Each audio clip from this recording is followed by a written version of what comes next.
Good morning. We're studying Lesson 5, Time and Eternity.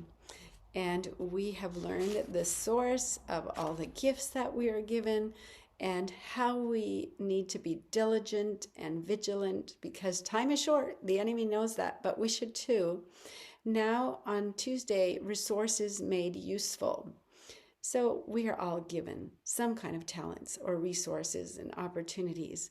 How are we to engage? What does Jesus say? Luke 19:13, occupy till I come.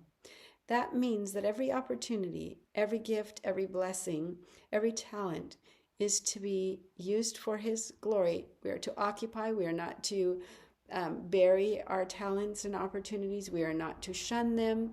We are not to save them for later, but we are to work those talents and opportunities until I come, until he returns, because we will have to render an account.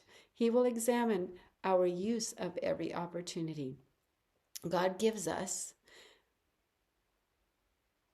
opportunities for generosity, to be noble, beneficent by giving to others. These are his therapy for us, to be like him, to be giving and other-centered instead of self-centered.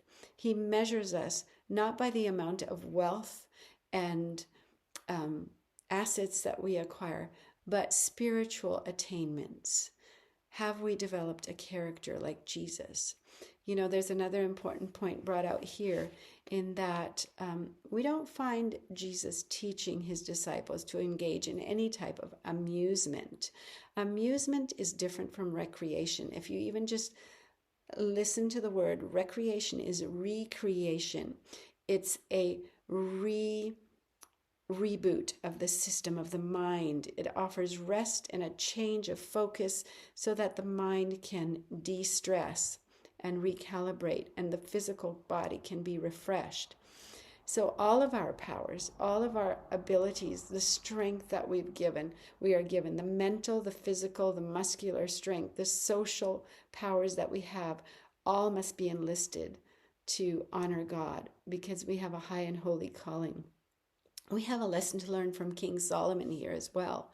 In Ecclesiastes 2, verses 10 and 11, it talks about King Solomon, who was a very rich and wise king, and in his younger years, he obeyed the counsels of God, and he worshiped God, and he served God with all of his heart. But he was distracted, as human beings are, and began to just live for self-gratification.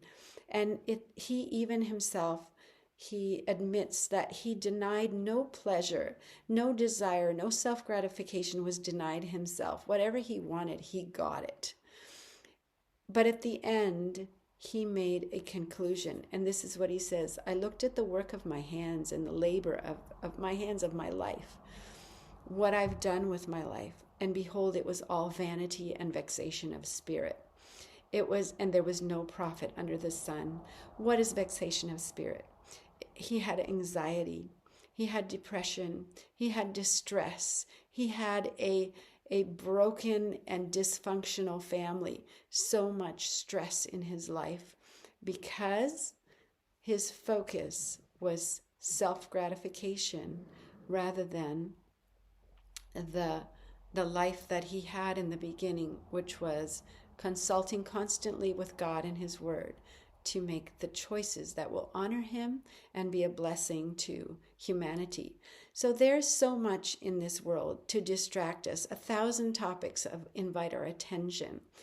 They consume our time, they arouse inquiry, but they are useless. There's so much useless information, not necessarily bad, but time wasting, insignificant in comparison to eternal things. We need to focus on the things that have eternal weight. Let people see that we use our minds for usefulness, for duty, and for the salvation of souls. Entertainment will consume our time, gratify self, but never give us eternal results. Let every energy be used in the work which God can bless for time and eternity. This is my prayer. God bless you today.